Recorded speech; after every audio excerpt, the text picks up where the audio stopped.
The lovely, lovely sounds of the Chicago Stadium organ means one thing. It's time for your third favorite Blackhawks podcast, The Second Balcony, the alternative halftime show to good hockey podcasts. Um, I'm Greg Boysen, as always, joined by Frank Nova. Please, before we get into our week of rants, hit the subscribe button, follow us, like the episode, share it with your friends, give us those 5-star reviews, all that fun stuff. Join our Facebook group over there if you are still hanging out on that website. Dial up Second Balcony and join our group over there where you'll be up to date on all the content as well. Yeah. And I can promise you there'll be nothing about beheading chipmunks with skis. Not on Mondays. That's more of a weekend discussion over there. But the only way to find out if we're lying or not is to join. No, I had a few minutes this afternoon and I clicked on the Chuggo podcast and Mario mentioned something about guillotining a chipmunk right when I got there. It's like, oh, excellent content. It's like they've got as much to talk about as we do. Yeah, I don't know. I don't watch when I'm not on that show, so. Oh, I don't blame. Look, I don't watch the podcast that I'm on. No, I never do. I can't stand the sound of my own voice, so I feel like half of our listeners. No, I don't watch anything I'm ever on. It's just weird. I don't. The only reason I'll go onto YouTube and click on our podcast mainly just to correspond with whoever's commenting. And thank you all for commenting. It's good to get some feedback.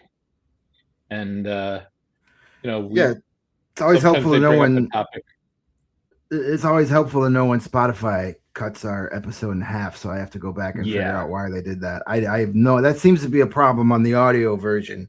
Do we ever get comments on Spotify? I never think to look there. There's been a couple, but not. Usually it's, hey, the episode's only 30 minutes long, so I don't know why it does that. But let us know when you do see stuff like that, and we'll definitely try and fix it. See, it's like when I worked for the Cubs, they would always tell us, okay, let's work 8.5 innings and get paid for 9. There you go. I mean, if it's only going to post 30 minutes, I'll only record 30 minutes. I'm fine with that. Yeah, right.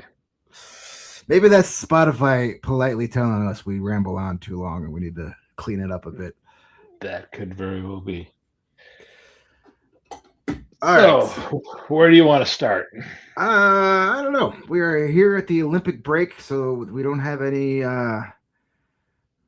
Well, there was a game or two since we last talked, right? Yeah, they beat the Sharks, and the Blackhawks beat the Sharks in a fun game, and then looked like absolute crap against the Columbus Blue Jackets again. So, that Sharks game was fun. I think it was a nice reminder that that narrative that the Sharks are so much further along in their rebuild than the Blackhawks is not true in the least. The Sharks, the Blackhawks will be watching the Sharks in the playoffs from their couches, so there is that. Not this year. I know the Sharks are not a playoff team. That is not a playoff team. Maybe if they go out and trade for 3 defensemen and a goaltender, maybe they sneak in. But they've had a really nice season. They've exceeded expectations. They're definitely a fun and exciting team. But they've been slipping further out of that spot, that last spot. And, the LA Kings are going to pull away for third in that division after getting our friend Artemi Panarin. Then they got to compete with 4 or 5 teams for that wild card. I just think, that team, much like the Hawks, is hitting a wall because they got so many guys that haven't played full NHL seasons yet, and definitely have never played an NHL season like this with such a compressed schedule because of the Olympics. So we'll see how that goes. I mean, the Sharks and Blackhawks are both going to be really good teams for years to come, and they're going to be fun, and they're going to play some important playoff series against each other. and the Bedard Celebrini competition between good buddies will you know continue, and it'll be a lot of fun to watch. Those are two tremendous players, and that was the first night I got to see Macklin Celebrini live in person, and he's a hell of a hockey player. Yeah. Yeah. Right now, for some reason, I thought the Sharks were higher up than they are. Because right now, what you got is you basically the teams in the if you look at the overall standings, 1 through 32, going from the bottom up, because that's what's relevant to the Blackhawks. You've got Vancouver. Vancouver is Bad. and they're bad. And um, like it or not, if they get that number one pick, it's got to be Gavin McKenna. There's For no sure. way. There's no way they're taking that number one pick and not taking a Vancouver boy. Yeah, no So pressure. That will work out yeah, well for them. yeah. But then there's like clumps, and the next clump is like 2 to 6, and the Blackhawks are like at the top of that clump. And because what are they? What are they gapped out there? Okay, St. Louis is the second, has the second lottery seeding at 49 points, and the Hawks are sixth at 53. So there's a 4 point clump there Right. with all those teams. Then the next clump starts with the Devils at 58 points, and it goes up to uh, it really goes up to like Seattle at 17 with 63 points, but Edmonton's got 64, so that's all kind of in the air. I mean, Edmonton kind of sort of feels like they're starting to make their move. Yeah, I Edmonton's got feel 64 like points, but that's 1 point out of first place in the Pacific Division I know that's the because the thing. Pacific is garbage. The Pacific Division is ass cheeks. Yeah, It's so it's bad. it's terrible. I mean, the Um, fact that the Seattle Kraken are in a playoff position right now shows you how bad that division is. yeah, and Anaheim's just out. Yeah, Um, so yeah, I mean, you want to the Hawks season, as far as any thoughts of the playoffs go, that's done. But you really can't think about lottery yet because of these clumps, and so you don't know. We're not going to know until when is it? Middle of May or so when they do the ping pong balls, right. and Yeah, at that point, you can start getting a handle on where the Hawks are going to pick, and then right after the cup gets skated around is when you've got your combine. And that's generally like people who go to the combine. Like I talk to people who go to the combine and cover the combine. And even when I wasn't doing writing, podcasting, or anything, I would just, hey, what are you hearing? What are you seeing? And so that's why last year it was pretty clear that Frondell was the guy because the Hawks really liked him. They kept talking to him, and so he was the guy. And the same thing will happen. Kyle Davidson he'll know what will be on the board when he picks. Like last year, people were fantasizing that somehow Michael Misa might fall to 3, and it's like, no, Michael Misa was never falling to 3. Michael Misa was the best forward on the board, which is fine because you get to the point where and the Blackhawks are going to get to this point this year. It's not just best player available, but you like to think that Kyle Davidson will think best player available for what they're trying to accomplish. So, pardon me. Um, they've got guys like Oliver Moore, Frank Nazar, of course, Bedard, Nick Lardis. These are not terribly large guys, but they have real serious skill sets. I mean, Oliver Moore's biggest skill is speed. And you like to think if a guy can skate that fast, maybe his hands catch up to his feet and he can start scoring some goals. Um, yeah. We've had the discussion about a lot of guys over the years in Blackhawk uniforms. Some of yes, them were able to, and some of them weren't. yeah, and it's funny because we're gonna start cranking hogs early here, boys and girls, It's never a and bad time for that. all the ships at sea. Uh, um, so uh, Kevin Kurchinski, it's so easy to sit there and say, okay, it's time to throw in the towel on Kevin Kurchinski, but he's this is his second year in a row of being an AHL All Star, and it's like, well, you got to bring him to Chicago, and you know, it's one of these things where birds have the right idea. Birds have they have their chicks in the nest, and at some point, the mama bird knows when it's time, picks the chick up by the scruff of his neck and tosses it out of the nest, and it's fly or die time. And I kind of feel like camp and the early part of next season is going to be fly or die time for Kevin Korchinski. Yeah, at some point you have to figure out what you got with him, and Yeah, I'm not writing him off by any means. He's still super young defenseman, Hall of Fame defenseman like Chris Pronger say you don't figure it out until you've got over 200 NHL games under your belt. Um, and yeah, I do. Am I don't know if discouraged is the right word, but that's the word I'm going to use. Am I discouraged about Korchinski's kind of plateauing here over the last year? Yeah, I want to see more, but I'm also not saying he's done. I think there's still enough talent there for it to click. Um, people love to bring out his, plus minus is bad in the AHL. So to me, that's the most useless stat, especially at that level. That is, especially in the AHL. yeah, the AHL. You've got just you're surrounded by other AHL players and you have AHL goaltenders. So you can make a perfect defensive play and the goalie will still let it leak through. Or you're also going to be a minus. Everybody's going to be a minus on that IceHogs team because they can't score any freaking goals. I know anybody who They're can the score worst goals. offensive team in the league.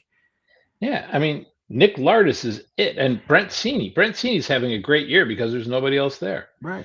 Nick And Lardis leads the IceHogs in goals, and he was off the team for 7 weeks to play for the Blackhawks. That tells you how bad it is. yeah, um, and I'm assuming Lardis is back after the deadline. Yeah, And I would imagine Renzel probably too. Renzel's back down in Rockford. yeah, He had a couple of assists in their big win on Saturday against Milwaukee, the team they're trying to catch for that last playoff spot. Renzel and Del Mastro had assists on 2 of their 3 goals, and then Renzel or Korchinski and was assisting. It was Korchinski, Renzel to Lardis on the insurance goal in that 3-1 win. So you're seeing them produce down there. That's good. Gavin Hayes had another goal over the weekend, and so that was a big win for them. But the AHL stats is not exactly something you really need to focus on. no, Points and plus minuses. It's are they learning how to be NHL players down there? Are they yeah, doing the little things that they need to do? How do they look away from the puck? Are they going between the dots or are they just being perimeter players? Those are the things you need to focus on, not necessarily the production, because the AHL is such a weird, streaky league that you can't focus on, because anytime someone starts to get hot scoring, they're up in the NHL. So like yeah, it's stats, sure, you can have a great season and number wise and but the guys that all lead their teams in scoring and lead the league in scoring, they do that because they're the only guys playing every game because they're not getting called up. right. And you can look at the Hawks elite prospects page, and you can see all these guys that either already have 30 goals or hovering just under 30 goals. And some of those guys will be in Rockford next year Yeah. because, for whatever reason, some of those guys are gonna need to find their game a little bit. They're not NHL ready. Like we talked on our last recording about Sasha Boisvert, who's clearly trying to make a case to go pro. And if he does, I don't think he starts unless he just blows everybody's doors off in camp next year. He's Yeah, not starting the year in Chicago. He's going to start the year in Rockford. yeah, And Jack Pridham's another guy like that. yeah. Vanacker will be in Rockford next year. I wouldn't be shocked. We'll see how it looks at the end of the year, hopefully, but I wouldn't be shocked if a guy like Anton Frondell starts in Rockford and is on like the, Frank Nazar, Oliver Moore. Hey, go down, score a bunch of goals. We'll get you up here as quickly as we can as soon as somebody gets hurt. But if he comes over this spring and looks great, then he probably will never have Right. to place a drive-through order at Beefaroo in his life. Well, the other thing too is Frondell he's such a developed two-way player Yeah, that even when he's not scoring goals, you want to see how he's going to look on a kill. He's been able to throw his body around against, he's playing at the top level in Sweden. He's playing against men already. So, what I mean, granted, the SHL is a lot different than the Always Hungry League. right. You know, you definitely, it's like Dean Youngblood going to Thunder Bay. Getting all the Well, dated references in there. oh, absolutely. Yeah, but look, I'm playing to our demographic. Right. Hey, there's a young. Isn't there? Aren't they redoing Youngblood? Didn't I see that, or was that some They AI are. crap? They are. I saw something about it. And I can't remember who's playing the father. Clearly not Eric Nestorenko, No, but he's unavailable. yes. But yeah, they're gonna do a remake of Youngblood apparently. Something nobody asked for. Oh yeah, I mean, Youngblood had something for everybody. You had the very first magical pairing of Patrick Swayze and Keanu Reeves, Yep. and of Yep. course, Cynthia Gibb was great in that. Oh yeah. Okay. Apparently, this is already out. They're not making it. It's already available. The Oh, Youngblood remake, is it and streaming or it is Blair Underwood is playing Blair the Underwood? father. I knew it was a notable actor. Yeah, that's the only name I recognize on this cast at all. I don't recognize any of these other names, but that doesn't mean they haven't accomplished anything. There's a lot of people I've never heard of that are actually stars. So there you go. I'm not going to watch it. On IMDb, it got a 4.4 out of 10 stars. So that tells me all I need to know. Ooh, that is not good. Yeah, I'm good. If I want to watch, it's a remake of a classic with a new Disney perspective. Yeah, I'm good. I'll watch Yeah. the original. Yeah, and as long as we're talking about stuff in streaming, I did watch uh, the Netflix documentary on the Miracle on Ice, and it's fine if you just want like comfort food, it's good because it's all the same guys telling all the same stories. Yeah. They clearly still don't have a whole lot of love for Brooks. Well, yeah, he was a difficult guy to be around. Yeah, the word that got thrown around quite a bit in this documentary was prick. Sounds about right. Um, but they've the very first documentary I ever saw, HBO did. It was called "Do You Believe in Miracles?" I actually have it on Yeah. DVD, and it's I've great. seen that. I've seen that one. That one And is and really in good. that one, you could tell that in that one the players all still kind of couldn't believe that they did what they did. And this one is more of this team it's been 45 years and people still embrace this hockey team. And um, where none of these documentaries ever go is the effect that the Miracle on Ice had on hockey in the United States, where how many kids went out and got hockey sticks and got skates and joined leagues because they saw the miracle on ice. You know, up until up until then, who's the biggest American stars? And Joey Mullen he was a rookie when Miracle on Ice Yeah. happened, and that was really it. There were no real U.S. no American-born stars yet. And 4 years later, you start to see these guys start to bubble under. I mean, aside from the Miracle on Ice guys. Yeah, the '80s you started to I get mean, more U.S. guys. Phil Housley and eventually guys like Brian Leetz, Chris Chelios. Tom Um, Barrasso, Mike yeah, Richter.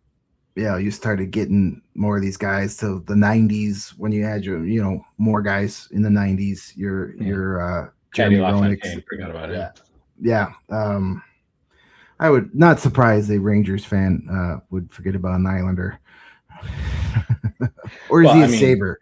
What do you consider him? He I played. He didn't. There was one year where he took a serious run at the Art Ross, I thought, and I thought that was with the Sabres.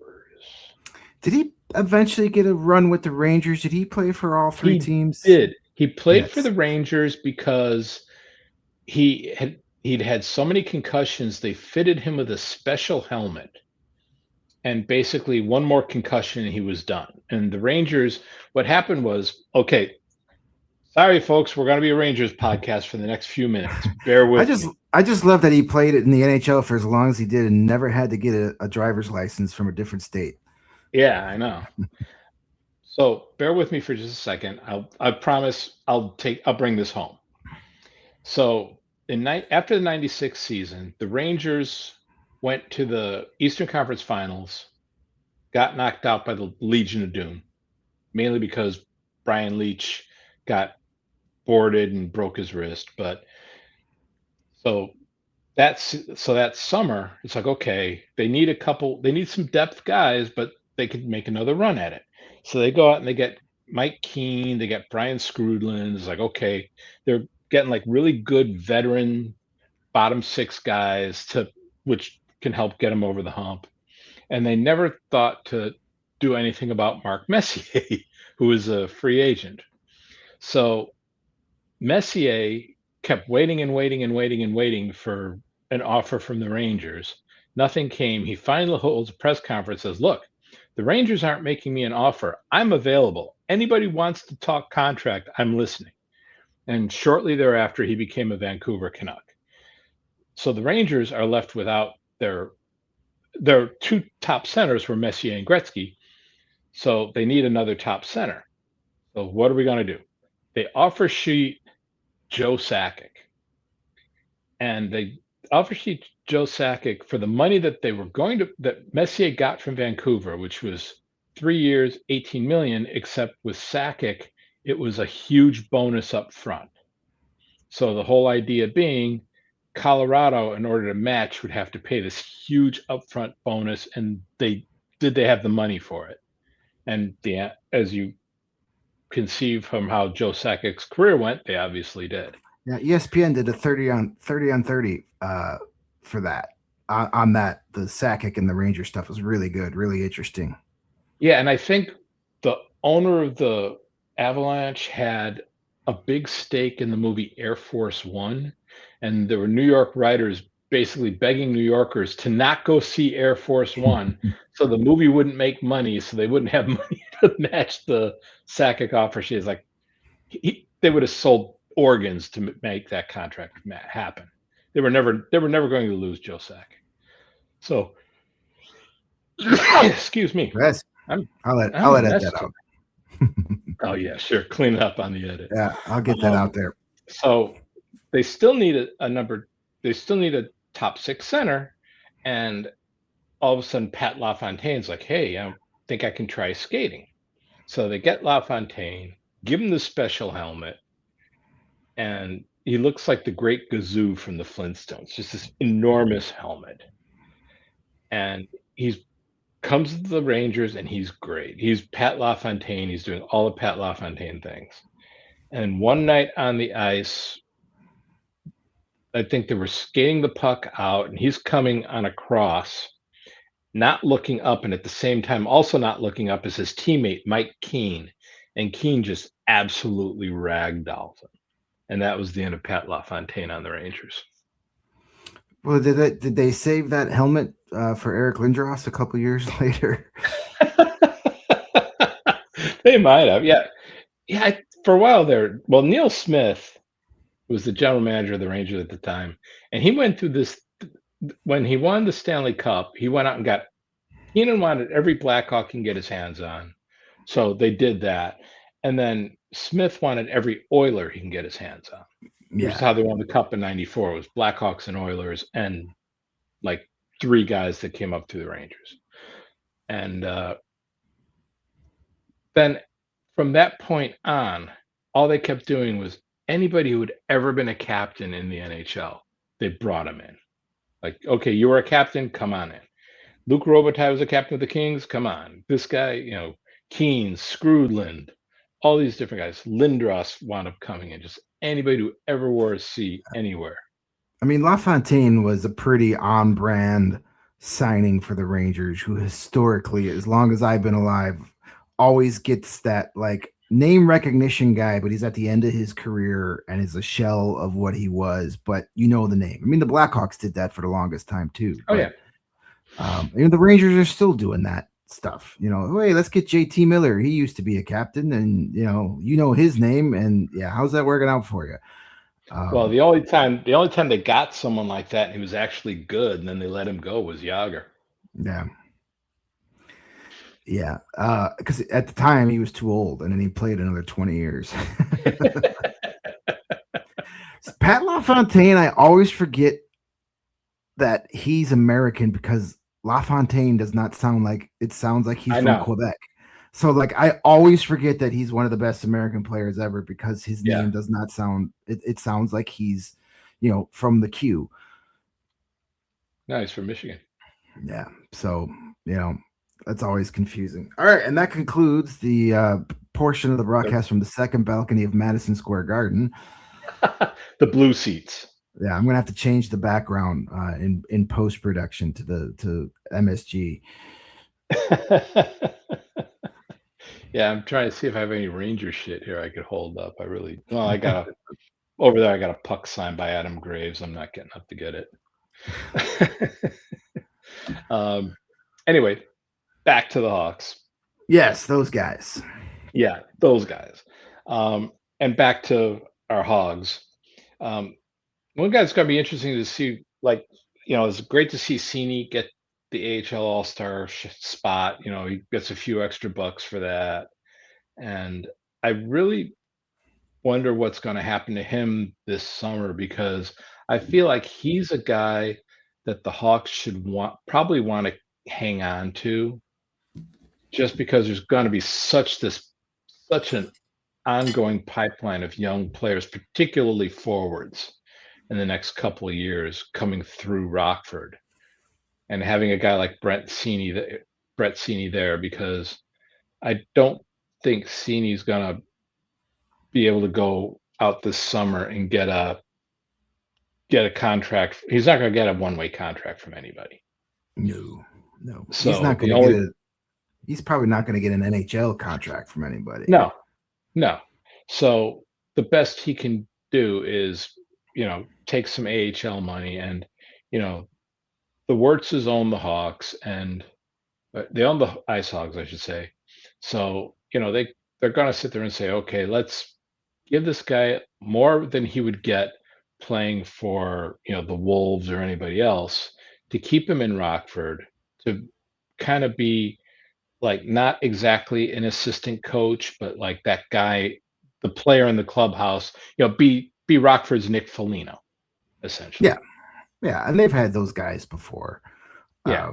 And I see that happening. I mean, Cini's been there for 4 years now. I mean, he's got a young family. He's got, he knows the town. If they're offering you money, why would you go anywhere else? Like, he's not. Yeah. I think he's smart enough to know that the NHL dream is probably passed him up. So go be a captain and help some talented forwards, get to take that next step. The Ice Hogs have had a lot of those guys. I mean, before him, it was Garrett Mitchell, who's actually going to be doing the color commentary for the All Star game Mm-hmm. this week. He's the color commentator for the Hershey Bears. But Garrett Mitchell was that AHL veteran captain they had for a couple of years. You think back to the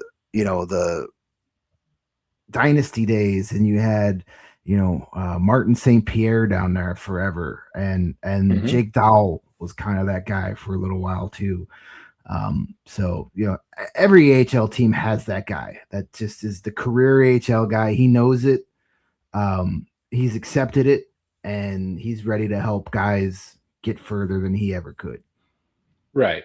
And there might be that time where, they get him up to Chicago for a game or two here and there, just as, that's kind of like giving him a tip. A few days, a couple days of NHL money is a lot better than a couple days of Rockford money.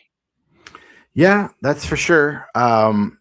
And Cini is one of those just perfect AHL guys. That tweener guy that's just plays the AHL game so well. Mm-hmm. Just gritty, willing to take punishment, get his ass beat to get to the net. Plays that rough style game, but just can't get it to translate in the NHL because he's not big enough and not fast enough. Yeah. But he's a career spending a dozen years playing professional hockey in the AHL is still a pretty damn good career. Yeah, beats the hell out of podcasting. Absolutely. Playing in the AHL is much better than writing about playing in the AHL. Trust me on that one. And I think it's one of these things too, where he might have in the back of his mind, I might want to be a coach someday, and you know, being, getting a solid reputation as a mentor is a way to do that. Yeah. I mean, you and I both know if Nick Foligno decides he wants to be behind somebody's bench, he'll be behind somebody's bench. For sure.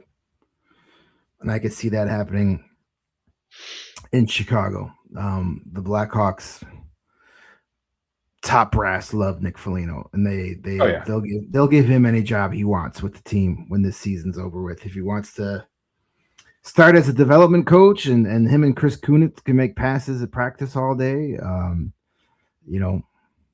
I honestly think Michael Pekka is not made to be here very long. I think Michael Pekka is eventually going to get a head coaching job, not this summer, but No. if the Hawks continue to improve and Connor Bedard gets better both defensively and at faceoffs as he has this year, people are going to notice, and he's destined to be an NHL head coach one of these days. So maybe Foligno slides into that spot in a couple of years. Yeah. Just Nick, whatever you do, don't let him put you in the Tommy Hawk suit. So I don't think he'd fit in that. Alterations are free with Tommy Hawk suits. Brett Cini would fit in it, but now I don't know about Nick Foligno. So anyway, let's talk about the Olympics a little bit. Tomorrow's going to be the big marquee game on the women's side. The first time Canada and U.S. will square off. They will almost certainly square off again in the gold medal game. Yeah, I mean, history is this is what, the 8th Olympics that the women have competed in, and U.S. and Canada have played for the gold in 6 of the previous 7 Olympics, including each of the last 4. There's only one Olympic that Canada and U.S. weren't gold and silver, and that was 06, when U.S. had to settle for bronze and Canada won gold. So, I mean, it's their tournament to lose. And yeah, the US, I mean, Sweden's in the other bracket and they're running the table, but they're running the table in a weak bracket. Yeah, I mean, it'd be fun to see another country kind of make some noise there and step up Well, and compete with those two programs, but it just I don't see it happening. well, and that's the thing. If there was ever going to be another miracle on ice, it would be women's hockey, and the U.S. or Canada would have to play the role of the Soviets. Yeah, for sure. I mean, they're the powerhouses, no doubt. That's the matchup everybody wants to see too. Yeah. Nobody's watching these preliminary games. They want to see U.S. Canada for the medals because those games are fantastic. The Oh yeah. rivalry series games they do every year are great. Team USA is looking real good. Hillary Knight's scoring goals left and right. She is so She's good. awesome, and in her is this her fifth Olympic or Yeah. fourth? Fifth, yeah. She's one of the all time greats when it comes to women's hockey, and I'm always grateful she's on Team USA. But should be a lot of fun. Yeah, Um, she can't make it to the Hall of Fame because she won't stop playing.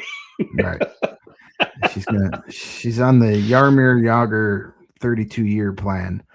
Which is great. I love that for her Hey, because yeah, she's she's producing. She's still playing at a high level. You keep going high out there level. and She's scoring. being dominant right now. Yeah, I mean, it's incredible to see that and you still got Kendall Coyne Schofield out there playing and producing as well. So it's always kind of fun to see the wildly veterans, being the mentors to that next group Yeah.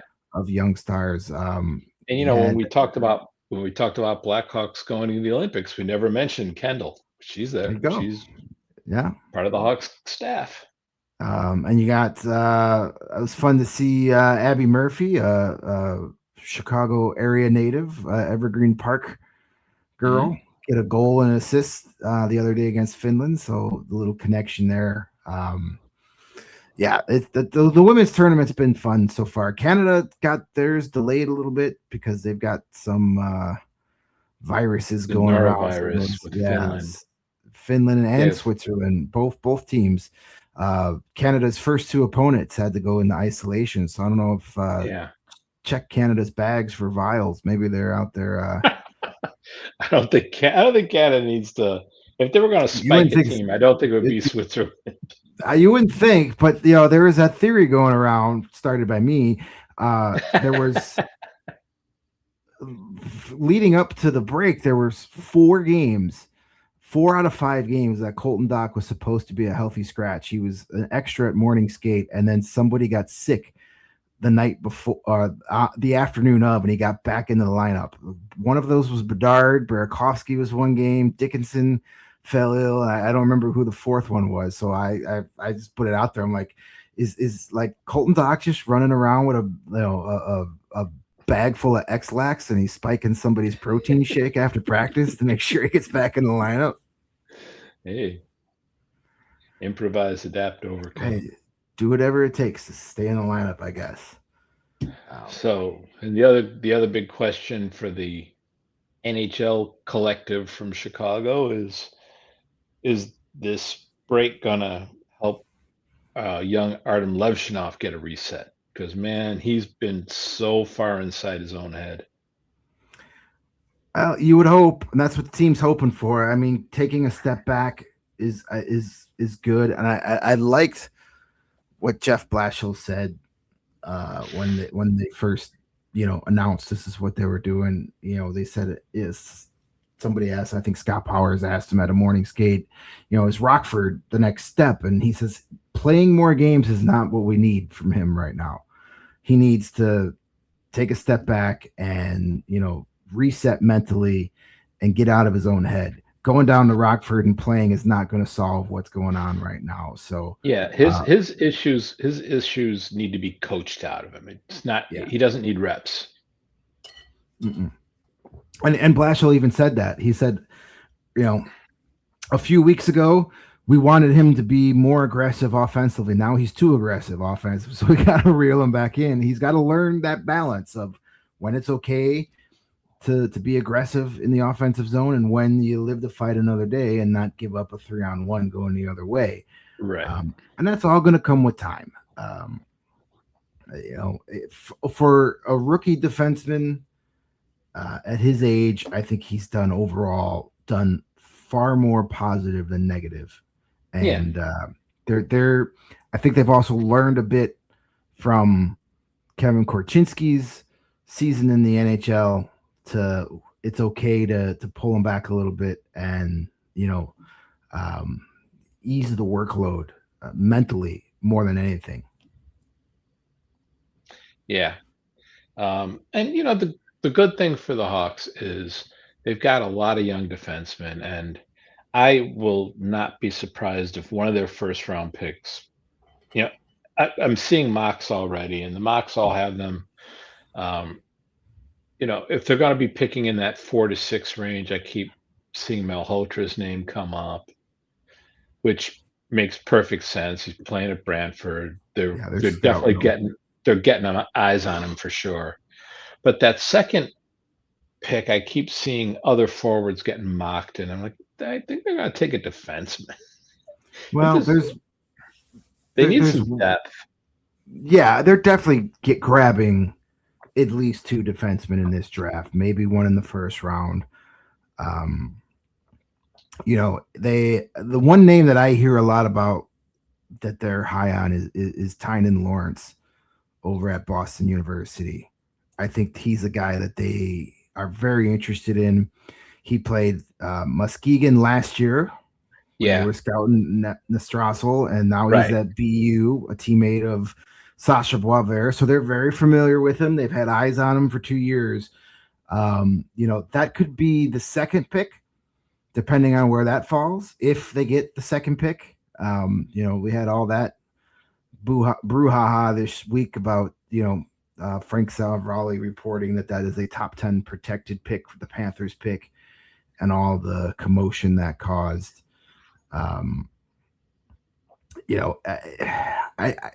It was kind of sort of mentioned when the trade was made.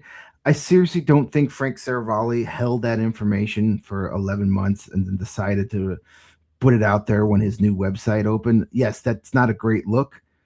And I'm not the biggest Frank Saravalli guy, but you don't get to be where he is in this business by sitting on information for 11 months because someone else is going to get it. Someone else is going to get it and put it out there. And I mean, anybody could have said to Kyle Davidson, "Hey, Kyle, is this pick protected?" Yeah, it was missed by a lot of people, myself included. Yeah, on the beat, it was underreported because you know what? When that trade was made, I don't think anybody thought being top 10 protected was even a thing. And now we're at this point of the season. We're like, oh my God, that might actually happen. And the Panthers are, wait a second here. And I still think the point is going to be moot. A lot of people are getting upset. And I still don't think it's going to be a top 10 pick. I don't see the Panthers coming out of the Olympic break and just folding up the tent and saying, yeah, 2 in a row was cool. Bill Zito's going to go out there. They were in on Artemi Panarin. He's going to go out there and try and add. Seth Jones is going to come back. Lundell is going to come back. They've got Tkachuk. He's healthy again if he doesn't get killed at the Olympics. There's no way. I just still don't. I'm not saying the Panthers are making the playoffs. I just don't think they're going to be in the lottery where they have to worry about losing that pick. No, something they'd have to have some freakish ping pong ball action to get in the top 10. Yeah, I mean, we saw that last year with the Islanders. I mean, the chances of that happening 2 years in a row, and I think is it you can only move up 10 spots. So if you're out of it gets to a certain point where you're not eligible to move up that high. So, I'm not worried about that. So we'll see how that all plays out. I'm also not worried about the report earlier over the weekend from Scott Powers about how the Blackhawks they're not interested in Gavin McKenna, and they weren't before this whole fight at Penn State stuff happened, and people are upset. Why would they put that out there? Who cares? Yeah. Who cares? They're not interested. And guess what? they're likely not going to be in a position to draft him Right. anyway. Like if they get number one overall, then maybe you get upset about, hey, you can't pass up uh, McKenna, and I absolutely will for Stenberg, and 10 times out of 10. Um, you know, Yeah, but saying the Blackhawks aren't interested in McKenna at this point would be like me saying I'm not interested in owning a McLaren. It's like yeah, it doesn't matter. right. And people are upset. Why would they put that out there? Who cares? What difference does it make? Because if they pick fifth or sixth, you're wasting your energy getting upset about this. They're not gonna. Their chances are they will not be in a position where Gavin McKenna will be on the board when they draft. No, no, and that's why again Malhotra. I keep like you know I keep seeing Malhotra and you saying they're really high in Tyne and Lawrence. Like okay, fine, those are both good players. You know, Malhotra's got a little bit more size, and for some reason, hockey. When people talk about hockey players, it's like racehorses. They talk about bloodlines more than I think they should. Yeah, yeah. Malhotra's got the last name that definitely helps, but he's been really good Oh yeah, this season. But there's a lot of good defensemen at the top of that draft too. yeah. You got Stenberg and McKenna, but then Veerhoff is a Keaton Veerhoff from North Dakota is a guy whose name has been up there since last year. Chase Reed is another top Mhm. prospect. He's playing up with the Sioux. Carson Carrolls is another top defenseman. So But the you've got whole guys. the whole point is, you know, there's no point in putting too much thought into any of it. You could look at mocks and reshuffle a mocks now. You go to Tankathon and hit the shuffle button because you know what? None of us know where the Hawks are picking. Even all you know is right now they're in the sixth spot for the lottery, but where they land in the lottery could change. They can move up, they Right. can move down. Right. Yep. It's a lot of wasted energy to try and The only figure it the out only at this thing we point. know right now is that Vancouver is locked into one of the top four spots. Nobody's catching Vancouver for the bottom, so the furthest they can drop is four. Right. Um, man, Gavin McKenna in Vancouver is a recipe for disaster. And I'm not saying this to rip on Gavin McKenna, but to have a guy from Vancouver be the number one overall pick and be the savior for the Canucks, that's just with that media and those fans, that is just a pressure cooker that Yep. very few people are going to be able to survive. Good luck not getting traded before your entry level contract expires because Vancouver, long history of piss poor asset management. We're Yep. seeing it this year. They don't know what they're doing. They never have a plan. It reminds me a lot of when Toronto drafted Luke Shen, and he hadn't even played a game in the NHL yet. They had him on the cover of Hockey News. They gave him number two, which, in Toronto, they're very particular about the numbers they give out. No numbers are retired, but there's certain numbers where it's like, okay, we save these numbers for really special guys. Right. And he never lived up to the hype in Toronto. He's wound up having a very nice NHL career, but he was going to be the latest. He was that era's savior, lead them to the promised land. Didn't work. No, but Matt, yeah, he has had a real nice career. Looking at it, he Yeah. has played over 1,100 games Hmm. uh, after being the fifth overall pick in 2008. Yep. Um, I thought he had a second stint with Toronto. Yeah, he did. Yeah, in 22-23, they brought him back Yeah. at the trade deadline for a few games. Yeah, Yeah, it's pretty too nice. bad his brother's name wasn't Owen. Yeah, yeah. That man, that 2008 draft started off pretty well. Yeah, it was a good defenseman draft. You had Steven Stamkos was first overall. Drew Doughty was second. He's lived up to that. Zach Yep. Bogosian went third to the Thrashers, which he's kind of on the Luke Shen thing where it was kind of like, probably didn't deserve to be picked there, but had a really long, nice career. And then Yeah. Petrangelo was fourth.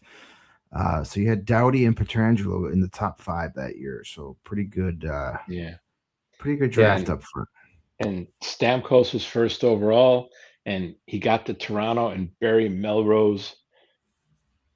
He tried benching him or Yeah, sending, or he he wanted didn't to want send he him didn't want him down. in the he didn't want him in the NHL. He said he Yeah, wasn't NHL ready. Yeah. yeah. So yeah, that cost Barry Melrose his job in Tampa, which wound up being good for Tampa. Very good for Tampa. Yeah, that guy. Eric Carlson went 15th in that draft to the Senators. That happens. John Carlson, 27th to the Capitals. That's a really good defenseman draft. Mhm. Tyler Myers was in that draft. Um, yeah, pretty good stuff Who'd there. the Hawks take? Roman Yossi, second round pick in 08. That was the Mhm. Kyle Beach draft for That the was the Kyle Beach Blackhawks. draft. Yeah. And before we found out everything that happened with Kyle Beach, I just remember he scored 50 goals in the Western League, but he also at one point shot a puck into the stands because he was angry at the fans or something. And I was like, I don't know if this is the guy you want. Yeah, man, that's one of the better defensive drafts. I'm still going down the list. Travis Hamonic went in the late second round. Marco Scandella was a late second rounder. Lots of was good. was Stan Bowman running the draft at that point, or was that still Dale Talon? That was still Dale Talon. Yeah, Yeah, because because I know that was pre-cup, so this was right. 2008. Yeah, Because I know Bowman. Bowman used to love getting guys that would fall, like Teravainen. Get a yeah, guy that falls to you. And it's like all these other teams are letting this guy go by. What makes you smarter than like every single time? I mean, the one time a guy fell that wound up working out was Alex DeBrincat. yeah, Well, actually, Alex DeBrincat and Brandon Saad. yeah. Those worked out pretty well. TJ Brody was a fourth rounder in that draft. Mm-hmm. 08. Yeah, pretty good defenseman draft for sure.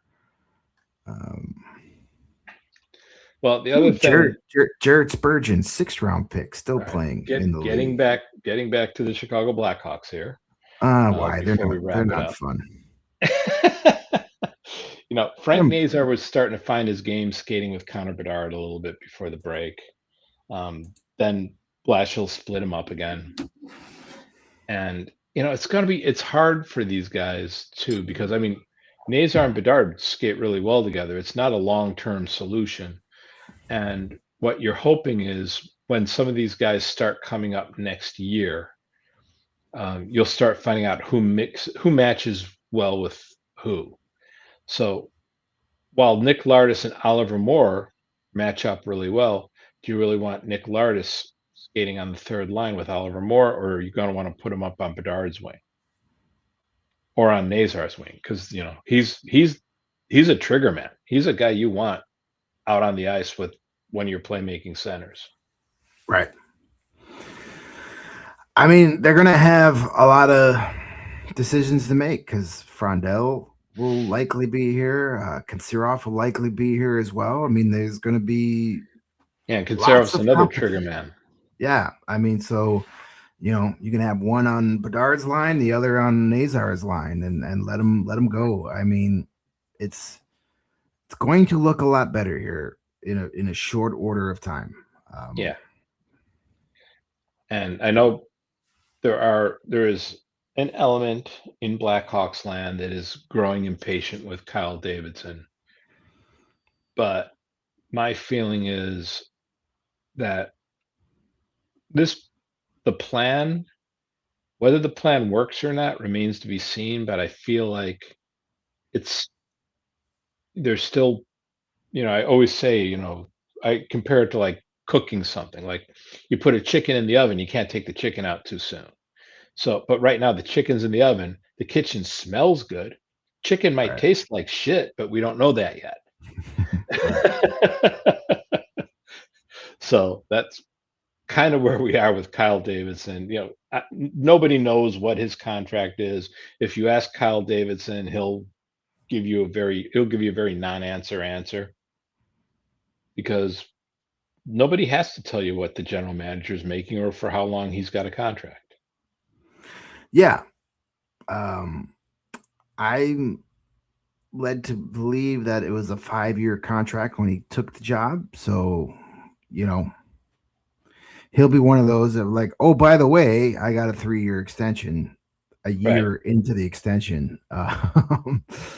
So yeah, I mean, I don't think his job is in any kind of jeopardy here. Now there's going to be more pressure as we get further along. I mean, this year there was those little spurts of success where fans were starting to get excited, Hmm. and um, the more of those you start to have, the more pressure there's going to be for him to go out and add a star player. He's going to have to at some point, um, but you know that's likely going to have to be via trade. Free agency in Yeah. the NHL is it's done. Like you're not getting a star player free agent. You're going to have to trade for him. So that's why it's so important to have all these prospects and draft picks in your cabinet, because you're going to need them if you want to go out and when it's time for you to be in the position to trade for a Mitch Marner or a Quinn Hughes type of player, you'll have the assets that team is looking for. Yeah. I mean, you know, Dallas hasn't signed Robertson yet, but I feel like Robertson and Bedard are kind of waiting for each other to sign. Could be, but there hasn't been any like rumblings that either have been offered anything either. So, Yeah, um, which but there's no way I see the Stars letting Robertson walk. That just makes no sense to me, especially no. with the cap going up. I know they have a lot Yeah. of guys under contract, but the Sagan money is going to come off the books. The Ben money is coming off the books. They'll figure it out. They Yeah. always do. I just can't see it. And even if they And do trade him, they're not trading him to a team that he can eliminate from the playoffs for the next 8 years. yeah, and this is why I would love to talk to an agent because I would love to find out. I don't, don't tell me years, don't tell me money. I just want to know what the process is for doing an extension because okay, you've got Connor Bedard, who's a restricted free agent. He knows he's playing for the Chicago Blackhawks next year. The Chicago Blackhawks know he's playing for the Chicago Blackhawks next year.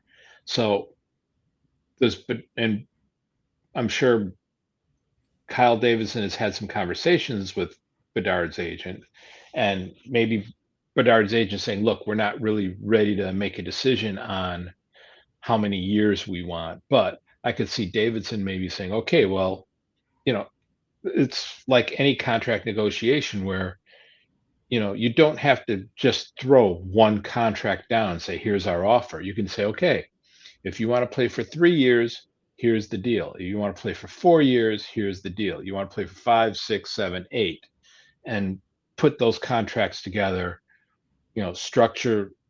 I mean, the cap hit is the cap hit. This isn't like Major League Baseball. You can defer money, but it doesn't take away from the cap hit. Right. Yeah. You can play around with when you get the actual cash, Right. but yeah, the salary cap doesn't change. You can, Marion Hossa, the last year of his contract was only making $1.2 million in actual money, but the cap Right. hit was still whatever it was, eight Right. something. Yeah, Lou Lamoriello screwed that up for everybody with that Ilya Kovalchuk deal. What was it, Yeah. 7 years at league minimum? It helped the Blackhawks though, because they were able to take that framework to get Hossa and Duncan Keith signed for all those years. Yeah. Well, they got Keith and Hossa signed before the Kovalchuk deal. Yeah, and before that pesky CBA of 2013 too. Yeah. And the whole lockout and everything. Yeah. But yeah, like I said, I'd love to know the process. I would love to know like how an agent and a general manager discuss this. There's some guys. Some guys are like, look, you want to come here? We'll give you 2 years. We'll give you this money. You know, like the conversations Kyle Davidson's having with Connor Bedard's agent are much different than the conversations he's having with Ilya Mikheyev's agent. Oh yeah, yeah, And it's Davidson's not going to sit and wait for the game to come to him. He'll call him up. Hey, how you doing? You in town? Let's grab a drink. Let's go out for steak. Something. And I'm sure they've at least discussed. If they haven't discussed firm numbers or anything, I'm sure they've talked a little bit about framework. We'd like Connor to be here. I'm sure the captaincy has been discussed. yeah, Those are the things they've talked about, and and I'm sure, like any general manager, part of it is sales, where you have to say, look, I know, Connor's been in the league 3 years. 3 years he's on the golf course earlier than he wants to be, but this is what we've got in the pipeline. I'm sure Bedard's as aware of it as anybody. yeah. So this is the last lean year in Chicago. So we want Connor to be the face of the franchise. We want Connor to be the guy who leads us out of he'll be our Kane and Taves, for lack of a better way to put it, the guy who leads us out of the wilderness. Yeah, I mean, I'm sure there's endorsements talked about and all that kind of extra Oh yeah. extra stuff that none of us ever have to worry about. But agents, it's an agent's job to get his client the most money humanly possible because he gets a piece of that. And right. Well, that's part of it, but part of it too is, you have to listen to your client and see what he wants.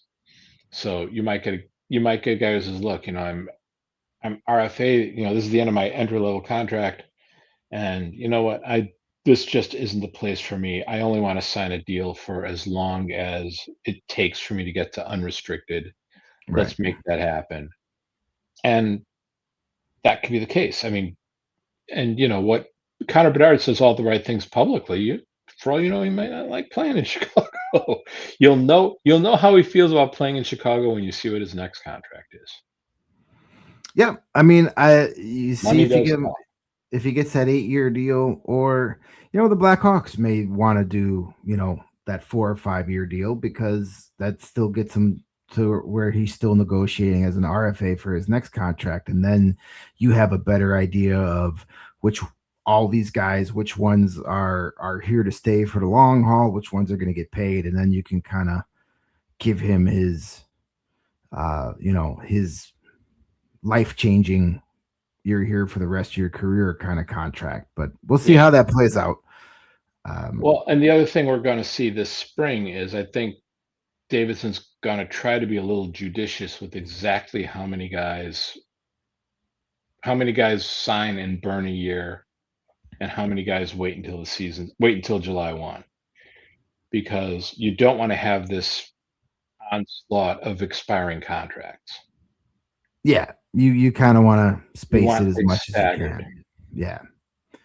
Yeah. I mean, that's why Frondell signed his. So he's been under contract all year. You see some of these guys, these junior guys or college guys, they may say, "Hey, stay another year just because," But these things all have a way of magically working out, and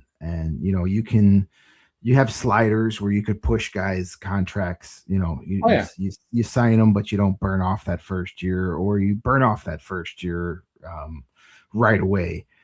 So those guys that are coming, at the end of the year will probably get that, first year burned off, maybe only get a 2-year entry level just to kind of, depending on the age. I know that's an age thing too, but yeah.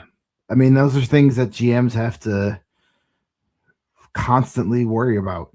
You don't want to have, all your young players due for a raise all at the same summer, because that's how you lose guys pretty quick. Yeah, I mean, there's The one thing that's not stopping the Hawks is, the the uh the limit on contracts is what, 50? 50, yeah. I think And they're yeah, the Hawks have 41. Yeah, they're fine. And they're going to lose a bunch of contracts this summer too, Yeah. Murphy, Well, they'll lose a few at the Foligno. trade deadline also. Yeah, they're gonna have they have no problems with when it comes to that. And so they'll be active, signing their own guys, and I'm sure, I know one of our topics we'll get to it quickly because we're already over an hour, but there will be sellers at the deadline, but I could also see them being buyers too if they see a situation where there's a player that fits their long-term deal, or if there's an NHL ready change of scenery kind of guy out there, maybe they roll the dice and bring somebody like that in as well. All right. So on that note, to our loyal 16,666 listeners, thank you for spending an hour and 6 minutes with us this week. We know there are far better things you could be doing, but we're glad you're doing it with us. Yes, and hopefully you fast forward through that Rangers segment, so it was only like so it was only like a 42-minute podcast for you. Okay, so what I'm going to do from now on, I have a Rangers hat. So anytime I talk about the Rangers, I'll put the Rangers hat on. So that way you fast forward through, and if you see me wearing the Rangers hat, I'm talking about the Rangers. You can just get through it. When you see my melon again, I'm done with the Rangers, and we can get onto it. That's a great idea. That's thinking of our audience, Frank, and I'm sure they appreciate it. All right, it's gonna be my thinking cap, or my not. I don't think much anyway. Well, you got the idea. Good logo for that. Hey, when we get back together next Monday, we'll have Olympic hockey to talk about. Some really good Olympic hockey, hopefully. So it's President's Day. Yeah, we won't have to talk much Rangers next week unless we're talking about current Rangers scoring goals in the Olympics. I can't wait. Going to be a lot of fun to start watching those games. U.S. Canada women tomorrow at lunchtime, man. That's gonna own. That's gonna be so much fun. Yep, I'm going to be tuning in for sure. Hopefully you guys are as well. Thanks again for spending some time with us in the second balcony, and we will see everybody here again next week. Be good, everybody. Thank you.